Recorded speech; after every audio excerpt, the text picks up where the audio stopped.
about where you threw her off?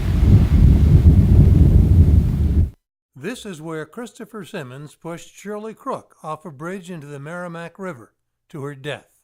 He was 17 at the time, and the Supreme Court had to decide if he was old enough to die for the crime.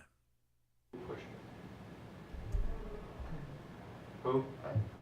The age, race, and DNA of condemned killers are just some of the factors that arise in the Supreme Court's landmark death penalty cases. Issues of mental capacity or outright insanity come to the court regularly, but the case of Michael Perry was unique. 100% gone.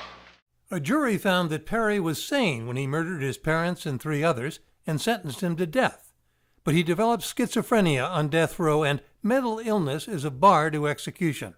The Supreme Court had to decide if Perry could be forcibly medicated, could be made sane enough to die. The issues of life and death that come before the court are complex and challenging.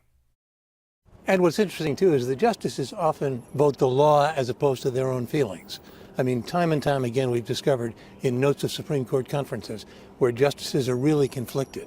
Justices sometimes will vote to uphold capital punishment even though they personally oppose it. No justice now thinks it's unconstitutional per se, but a majority of them have doubts. We know that about how it works. Tim O'Brien and Martin Clancy. The book is Murder at the Supreme Court, which sounds vaguely like a thriller, and it is thrilling reading.